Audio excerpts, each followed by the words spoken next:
right, well, good afternoon, everyone.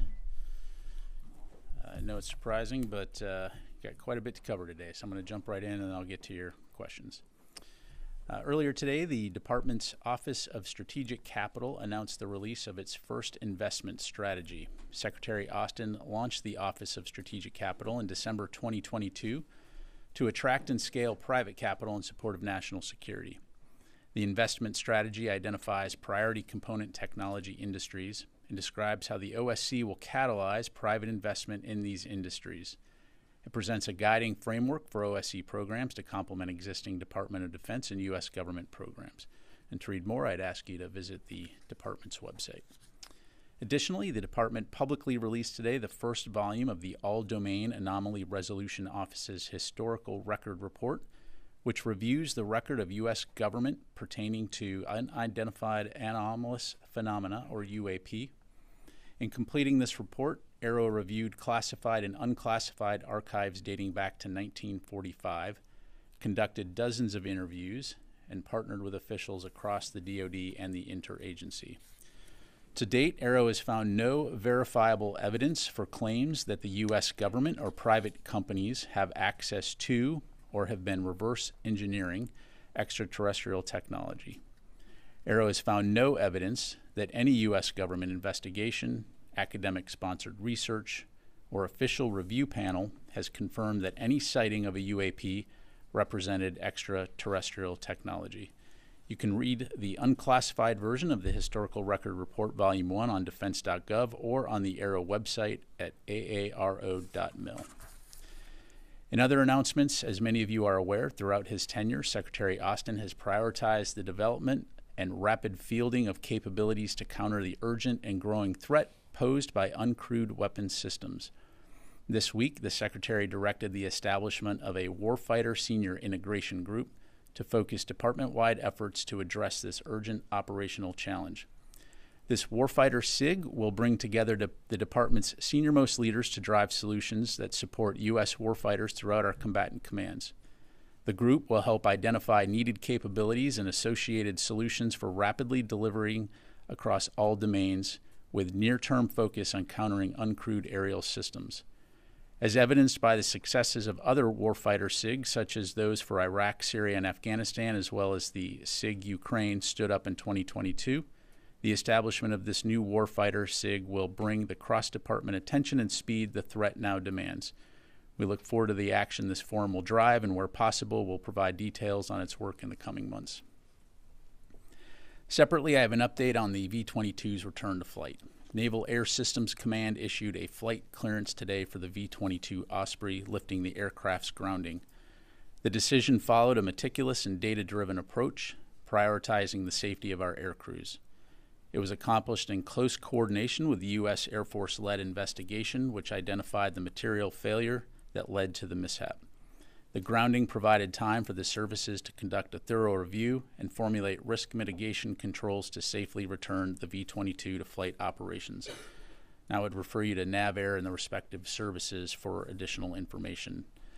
We do want to express again our condolences to the family members and loved ones of the 8 airmen we lost in the November CV-22 tragedy in Japan.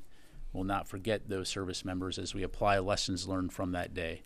And our nation's service members and their families make extraordinary sacrifices to safeguard our freedom and our security, and in return we owe them an unwavering commitment to their safety and well-being. Shifting gears to the Middle East, U.S. Central Command forces conducted their 4th airdrop of critically needed meals into Gaza this morning. A U.S. Air Force C-130 delivered 11,500 meals today, bringing the total meals airdropped by the U.S. to over 124,000 to date. These humanitarian airdrops contribute to ongoing U.S. government efforts to provide life-saving humanitarian assistance to the people of Gaza and are part of a sustained effort to get more aid into Gaza.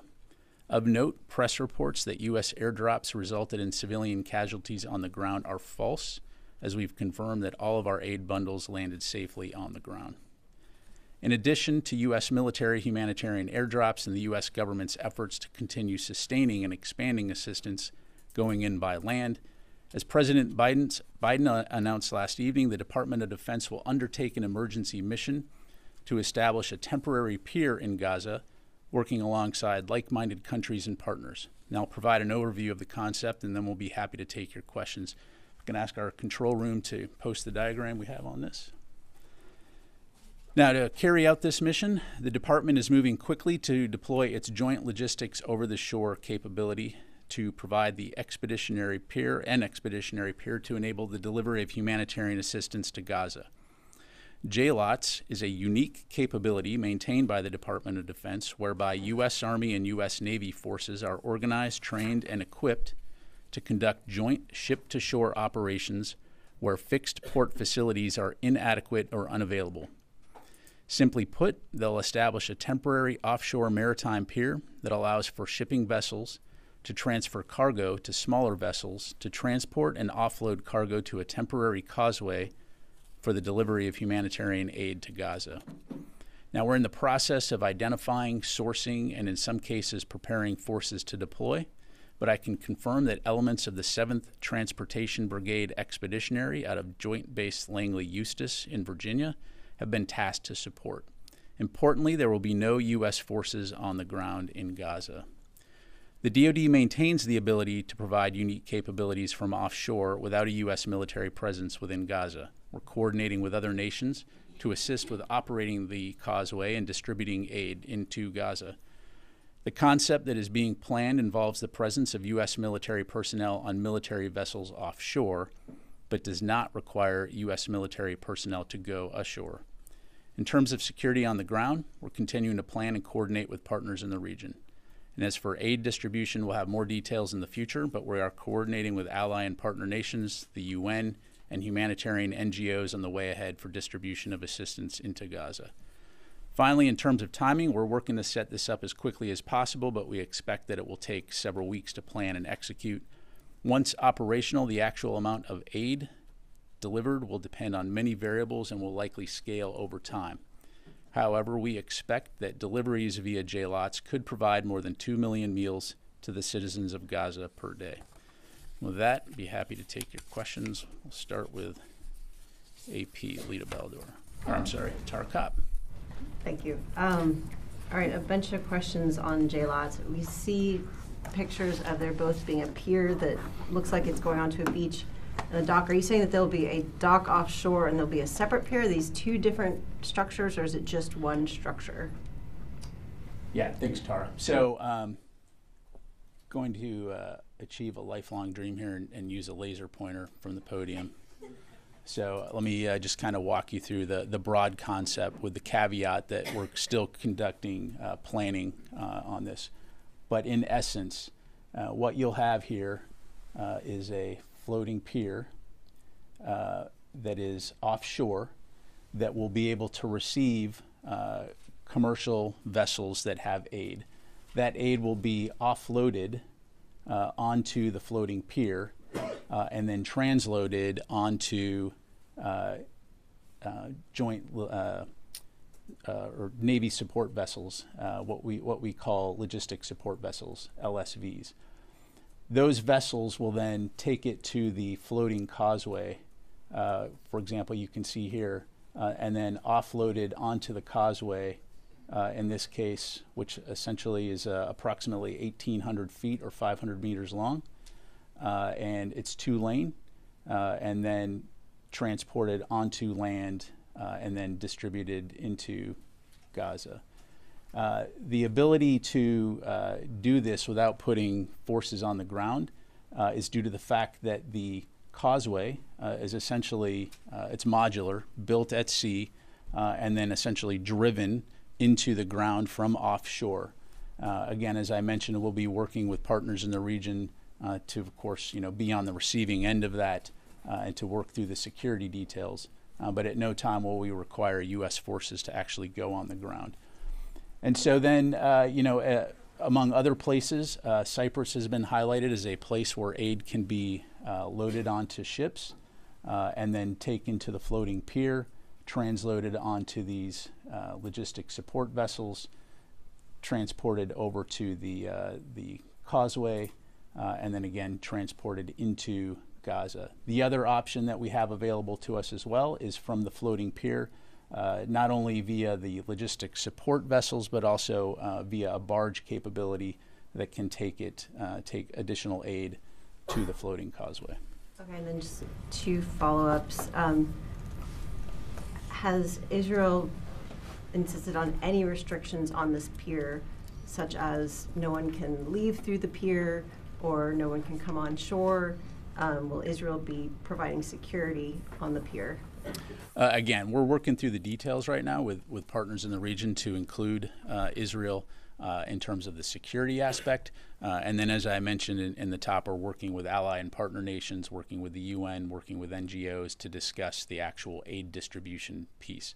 To be clear, it will not be U.S. military personnel that are transporting the aid off of the causeway into Gaza. Our role will be essentially to provide the service of getting it to the causeway, at which point it will be then distributed. I know this is a pretty new idea, but what I meant on the restrictions is Israel putting any restrictions on what can come through this pier? I'm not tracking any. Yep. Let me go to Phil and then I'll go to Louis. So can you help me understand, how is it that the military is going to build this causeway going ashore but never get off onto the beach to drive it into the ground, for starters? Yeah. So again, if you look at the causeway here, again, that's built out at sea, and then essentially just imagine, pushing it, propelling it into the shore, and once it's ashore, it's anchored. It's anchored on the shore. Again, we'll be working with regional partners to conduct that aspect, but no U.S. forces will get off of it. So on that piece, I've seen before, like the U.S. forces are the ones who anchor it. Correct. So but in this again, case, you're going to accept the restriction where you won't do it. Someone else will anchor it. That's correct. And then Israel would be asked to provide immediate security, but you had suggested there might be other partners. Again, we're working through the coordination and planning of this right now, working with partners in the region to include Israel in terms of who will provide the specific security. Again, we'll have more details to provide in the future, but that is the concept. It's Israel's decision about who provides security, or is it? Well, we're working with partners in the region. I'll just keep it that broad at this point. Louis. Can you tell us how large of a deployment this will be for, all the components of JLOTS? How long will it take them to begin operating? How long will it take them to transit to this location? And in addition to the ground security element, will there be a maritime security element for all of the forces that will be located offshore? Yeah, so on your first question, we anticipate that it'll take over 1,000 U.S. forces to participate in building this capability. As far as time frame, as I mentioned, several weeks, likely up to 60 days in order to deploy the forces and construct the causeway and the pier. But again, we're starting immediately in terms of putting things into motion on that front. And then as far as security goes, for OPSEC reasons, I'm not going to get into specifics other than to say security is taken into account for these capabilities. And so that's something that we, of course, will provide for our forces that's here. You're talking about partner nations on the ground, but you're talking about operational security. You can't discuss what will be on the maritime. Is that correct? Right. I mean, we will. These forces will have the capability to provide some organic security. I'm just not going to get into the specifics of that. Jennifer. Pat, how much will this cost? And if Israel is going to be engaged in the security on land, why not just open the existing, there are ports just north of Gaza, Ashdod, Ashkelon, and there are entrances into Gaza. Why not just use those existing ports and have Israel look at what's going through and bring it in? It seems like this is a lot of work for 60 days out when there are people starving, frankly. Yeah, well, as I highlighted at the top, I mean, this is part of a full court press by the United States to not only focus on working on opening up and expanding routes via land, which of course are the optimal way to get aid into Gaza, but also by conducting airdrops. And now, as the president has said, not enough aid is getting in. And so this is a capability that we have. It's a capability that we are going to execute and enable us to get, like as I said, upwards of 2 million meals in a day. And why was the latest airdrop so small, 11,000 meals? Look, these are going to vary over time, just depending on the mission and the aircraft that are available. So you will see those continue to fluctuate. If I could, on the UFO report, this is an internal investigation required by Congress. Why will Americans believe that the Pentagon has investigated itself and found that there's no evidence of alien life? Well, look, the Aero Office used a very rigorous analytical, scientific approach to investigate all past U.S. government efforts, all claims by interviewees. They were granted access at the highest levels to all information. None of the agencies that they spoke with prevented them from getting any of the information that they needed to do. We understand that this is something that is, of great interest to a significant number of people and organizations, and so they took this very seriously. They followed the evidence wherever it led them, and I think the results speak for itself. Jeff. Thank you. You had said that reports that an airdrop over Gaza had killed people are false. How did DoD determine that its food drops all landed safely? And is DoD using C-17s at all, or is it just using C-130s? We have only used C-130s for our airdrops. And in terms of this particular airdrop, I would just note that the data miner alert that went out on this was 5 minutes before the airdrop actually occurred, so pretty confident that it wasn't us. And we also maintain the capability to observe our bundles actually hitting the ground. Do you know, was anyone actually killed? Is the Gaza Health Ministry is saying 5 people are killed. Is this something DoD can confirm? I cannot. Thanks, Laura. Thank you.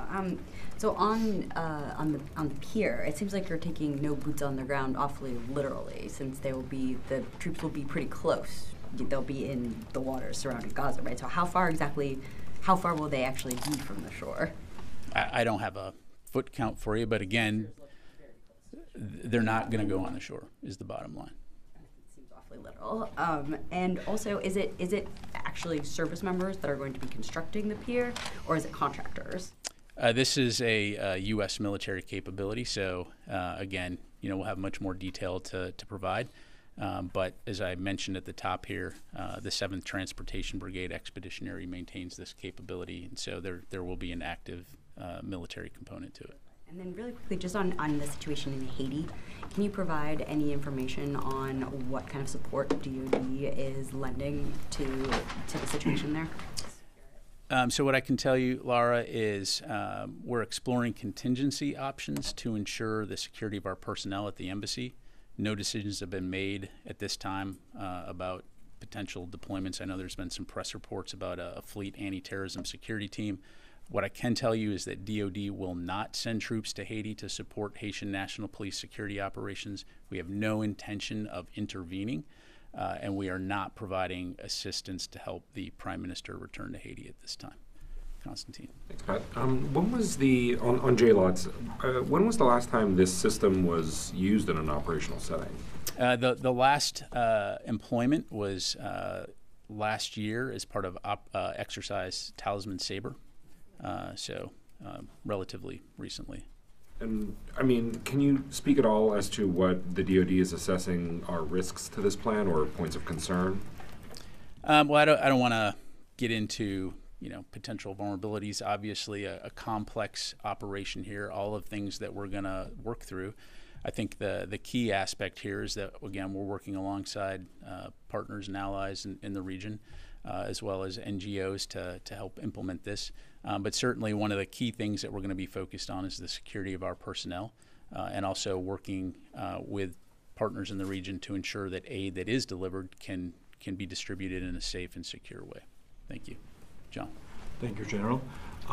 You've been supporting Israel from the beginning unconditionally. What is the exact disagreement that makes you to drop aid and send it by sea instead of sending them through the land, since it's the same operation and it has the same security concerns? I mean, if they trust you with the help that you are sending to them through the sea and air, why don't they let them just go through the border? Again, I'm not going to speak for Israel. As I've highlighted, and the president has said, not enough aid is getting into Gaza. We continue to speak with our Israeli partners and others in the region about increasing the number of options for aid to get into Gaza via land. But we're also not going to wait around. And so this is why you see us doing airdrops, and this is why you see us now implementing this capability. Thank you. Let me go over to Nancy, and then I'll go to the phone. How much will the mission cost, and who will command it? Nancy, I don't have a cost estimate right now. Again, that's something we can come back to you on. This will be operated under the command and control of Central Command. Again, we'll have more details in terms of the specific C2 later. Who will be who will be the commander on the ground rather than the combatant commander?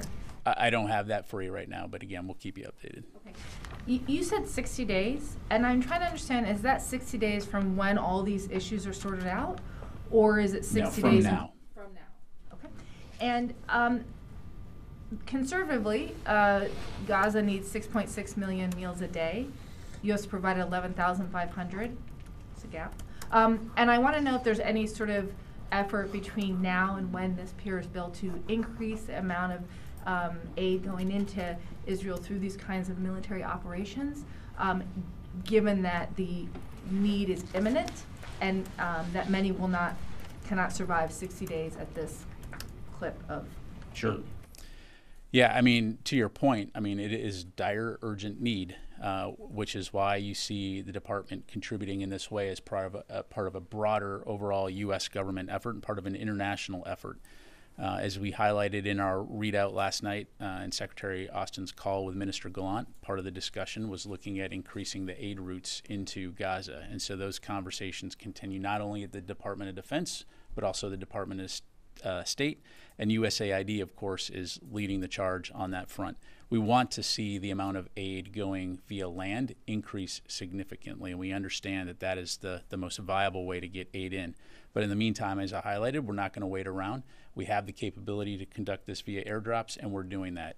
And I'm certain that every single bit of aid helps, and it's saving someone's life on the ground. This will be another capability that will allow us to work with the international community to get additional aid in. But if I'm hearing you correctly, there won't be a major change in the number of airdrops between now and when the pier would be completed. So I'm not going to get into the specifics on timing, other than to say that we're going to continue to do those for as long as we're able to. Again, recognizing that there are other avenues that will enable us to get more aid in more quickly. Let me go to the phone, and I'll come back to the room here. Helene Cooper from New York Times. Hi, Phil already asked my question. Thank you. Thanks, Helene. Tom? Thank you, General. Just to clarify a little bit more on this floating pier. So does this mean that there will be no food deliveries by sea at all for at least 60 days? To include the efforts led by the European Union, and so this whole multinational approach, the first time we'll see any aid going to the shore will be in a maximum 60 days. So, Tom, I can only speak for the U.S. Department of Defense and this particular capability. As you highlight, I am aware that there's a European effort. I'd have to refer you to them in terms of their timelines and their mechanisms by which they're looking to deliver aid. What I'm talking to is the specifics as it relates to the temporary pier that DoD has been tasked to support. The U.S. is part of those international efforts. Yeah. So on that front, again, I'd refer you to USAID, State Department. I'm only going to talk to the DoD aspects of it right now because I just don't have those details. Can you talk at all about the food coming in, like who's going to be providing that and putting that on to the ships, which will then go to the floating pier? Again, much more to follow, but as I understand it, this is part of an international effort. You saw a statement come out earlier today from multiple nations in terms of how this could work, and so we will be a part of that effort. Our role in this is going to be helping to facilitate the delivery of that aid into Gaza. Yes, sir. Just to clarify on the deaths that have been reported, are you saying that 5 people were killed just not by U.S. airdrops, but by someone else's airdrop? Look, I can't confirm those deaths. I've seen those press reports. What I'm telling you is that the reports that the U.S., that our airdrops were responsible for any deaths are false. We were not. But we've seen pictures of plummeting packages to the ground. I mean, were those yours? They were not. On distribution, who will distribute the aid once it is has gone off the causeway or the pier? Again, as I highlighted at the top, we are talking with allies and partners, the United Nations and other NGOs involved in humanitarian assistance in terms of how that process will work and how that aid will be distributed. Have you received assurances from the Israelis that they will not fire upon Palestinians as they seek to retrieve the aid? Look, our focus is on delivering the aid. I'm not going to speak for the Israelis. Obviously, the focus is to make sure that we're going to get the aid. Thank you. Ro. Thank you, General. I want to ask you about Osprey aircraft. So is the Pentagon confident that you can gain the support from the Japanese public on the safety of Osprey flight? Yeah, thanks, Ro. So the United States and Japan have been in close coordination throughout this entire process at multiple levels, to include the specific timeline on the return of flight of Osprey operations in Japan. As I highlighted at the top, the safety of our service members, our allies, and the communities that they're operating in is of paramount importance to us. And so we have, again, been very grateful for the support of Japan through this process, as well as very transparent with Japan in terms of the steps that we're taking. So does the Secretary intend to speak with the Japanese Defense Minister to convey his commitment to safety before returning the aircraft to fly? Yeah, thanks, Ro. I don't have any calls to read out at this time. I can tell you that U.S. Forces Japan, again, has been in frequent contact to communicate the department's and the Secretary's commitment to safety. Thank you very much. Courtney. What's the name of this mission? Did you say already?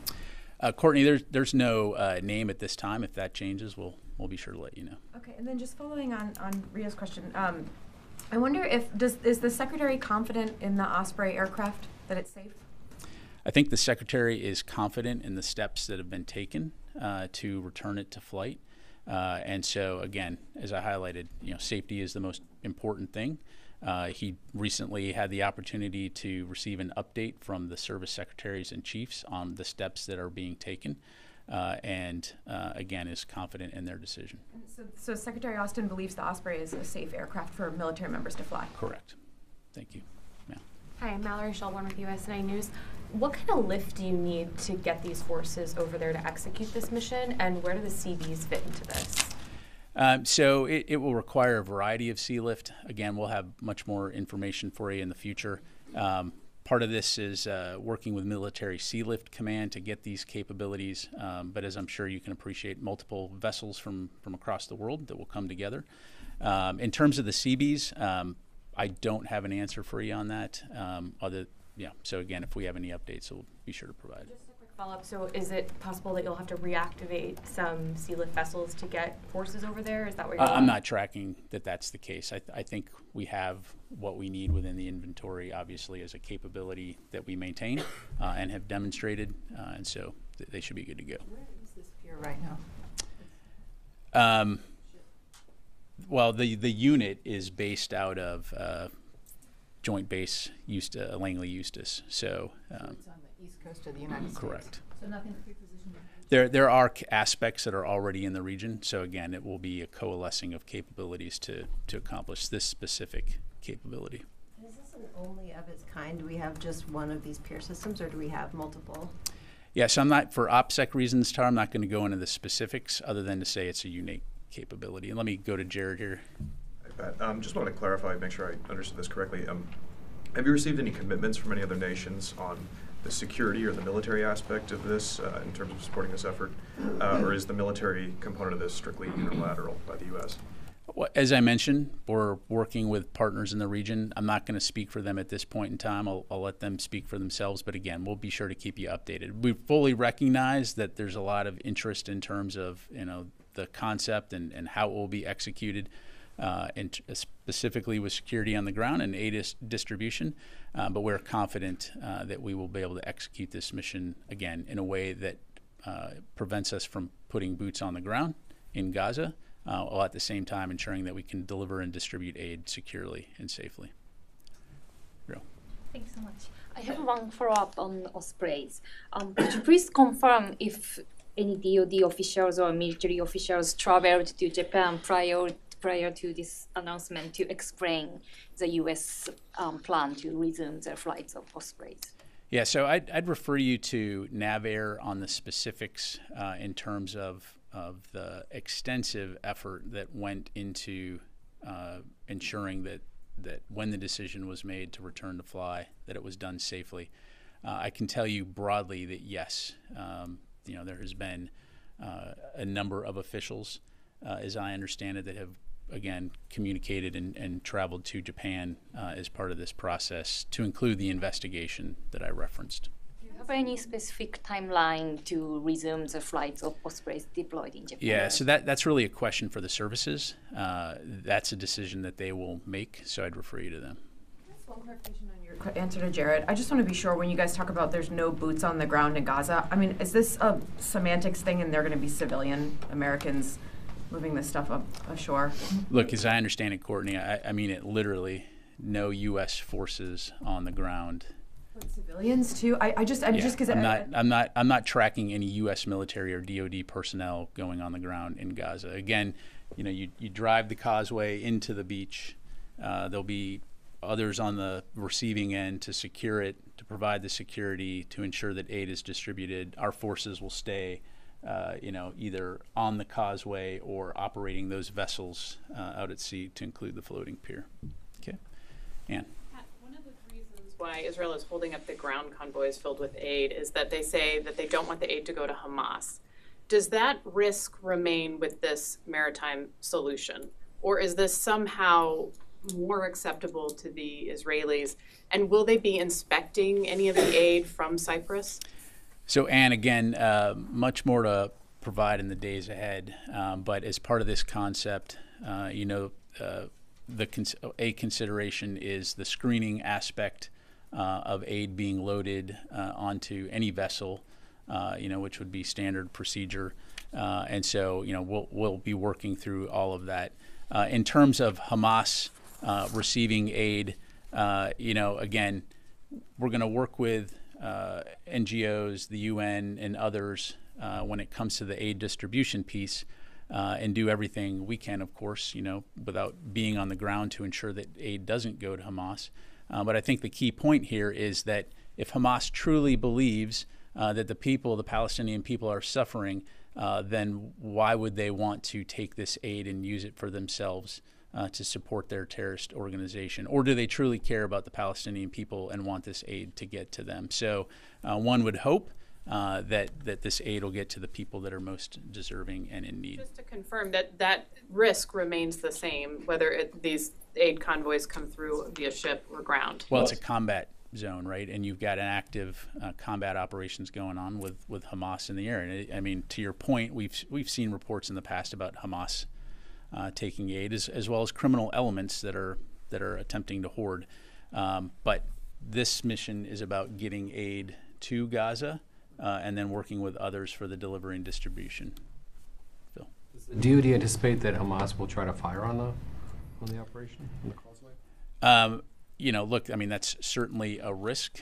Again, but if if Hamas truly does care about the Palestinian people, then again, one would hope that this international mission to deliver aid to people who need it would be able to happen unhindered.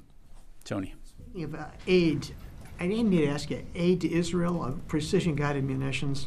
This came up last week at the hearing. Ro Khanna, the congressman from California, threw out a figure of the 21,000 PGMs the U.S. has provided Israel. I asked his office where he got that, and he came back with a news story. But can you get a tally, of some kind of rough tally of how many PGMs we've provided Israel since October 7th? This comes up periodically. Lawmakers express outrage, but there's no hard data. I mean, I'm asking you 5 months into this if you can get a broad figure. Yeah, thanks, Tony. I'm not able to provide a figure to you right now. Take it as a question. Thanks. I'll take it. I'll take the question. I say this, knowing this is probably going to sound dumb, but when Kabul fell, the U.S. and the Taliban reached an agreement to provide security for HKIA, although imperfect. Is it possible that one of the partners in this operation to provide security could be Hamas? No. Yeah, I mean, Hamas is a recognized terrorist group, and the United States is not going to work with Hamas to provide security. Constantine. Thanks again, Pat. So in terms of the ships involved in this operation, you mentioned working with Military Sea Lift Command.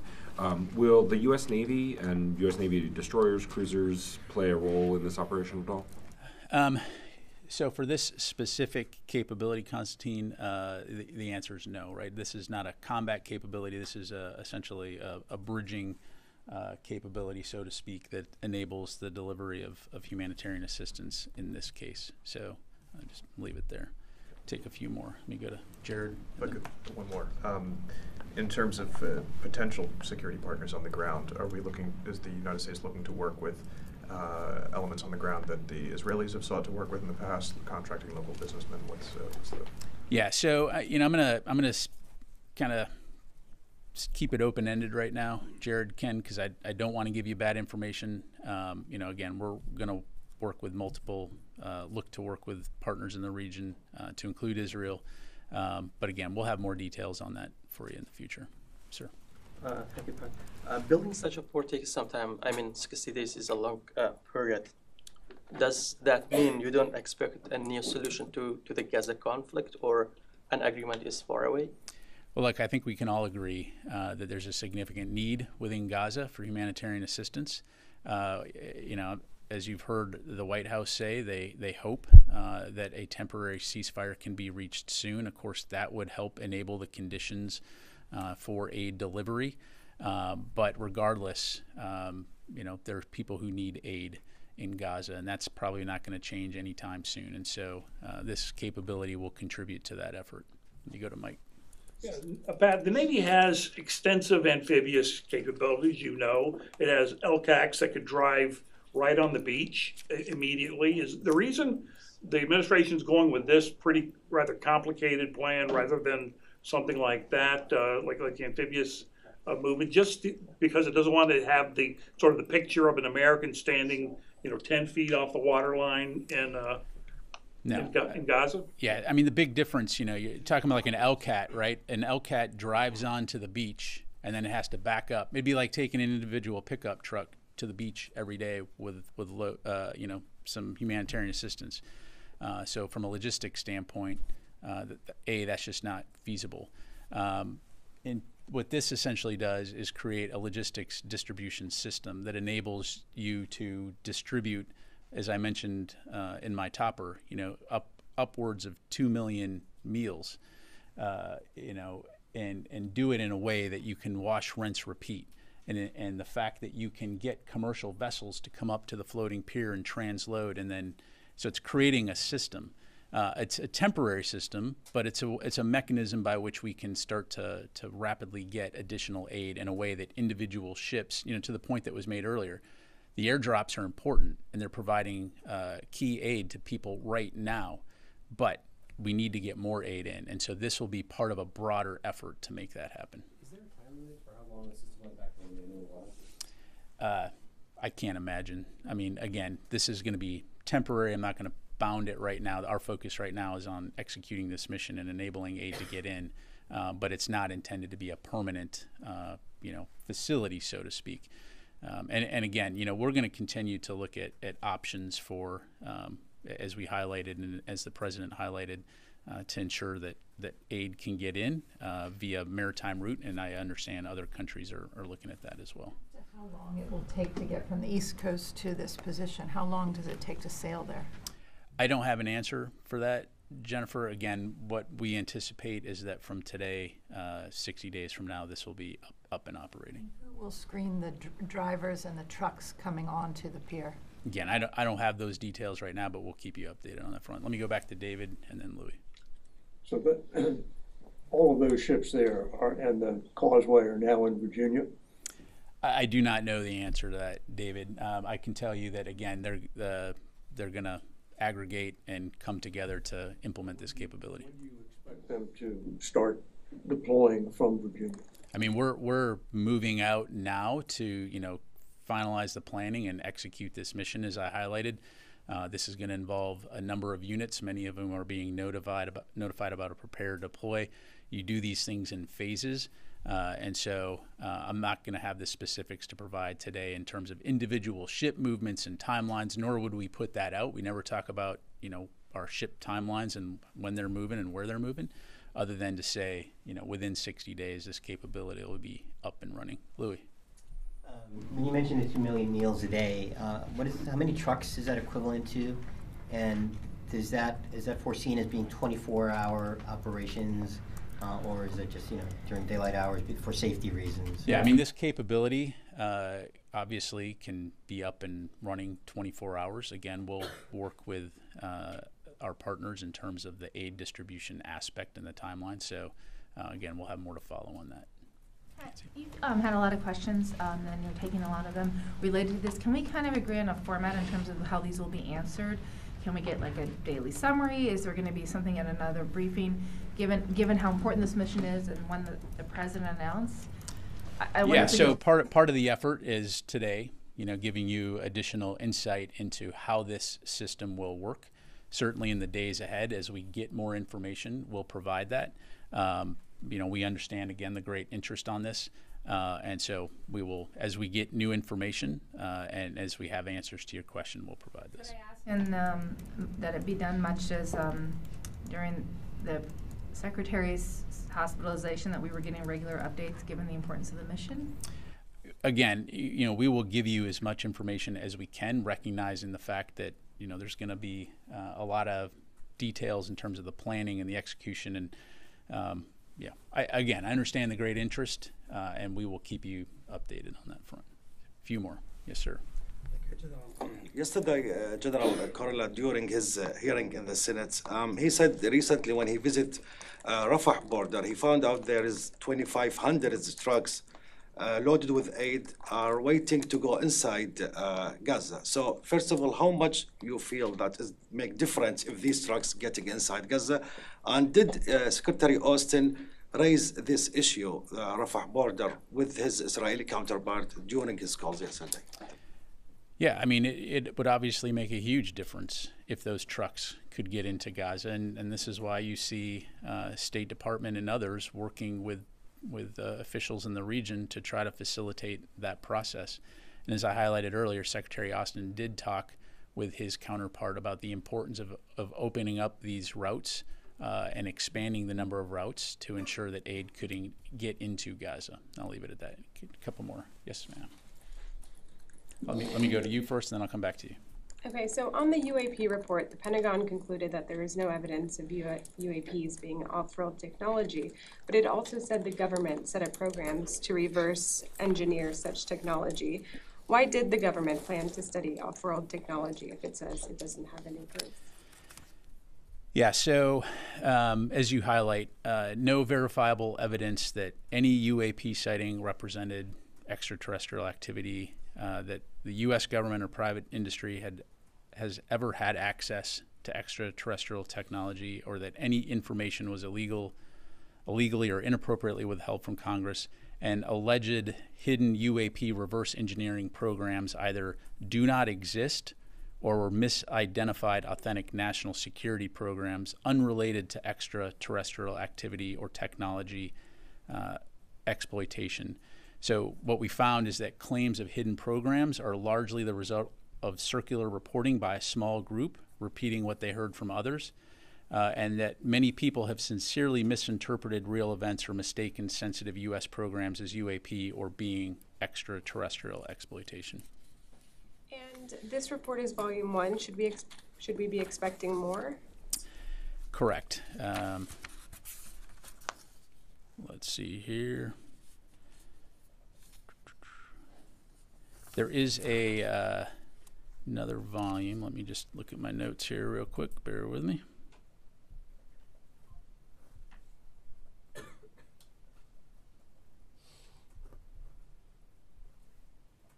Let me take that question for you. I'll come back to you. Yes, sir. Does the Pentagon have an assessment of how long Israel could continue its assault on Gaza if there were no more U.S. military aid shipments delivered to the country? Say that again? How long could Israel continue its assault on Gaza without more shipments of military aid from the U.S.? Yeah, I'm not going to get into Israel's readiness. I mean, I think that's a question for them to talk about. Look, our focus, as we've said from the very beginning, is supporting Israel's inherent right to defend itself. Again, to belabor the point, they were attacked by Hamas on October 7th. They are still under threat of terrorist attack by Hamas, an organization that has said their stated express purpose is to eliminate Israel as a country. And so we're going to continue to support Israel on that front, but I'm not going to get into their readiness. So you were trying to convince a wavering congressman about sending more money and aid to Israel to continue the assault on Gaza. Would you say, look, you have to do this now, otherwise Israel won't be able to defend itself anymore? I mean, would there be a time frame? Would you have one to give him? Again, I'm not going to get into hypotheticals. All right. Thanks very much, everybody. Appreciate it.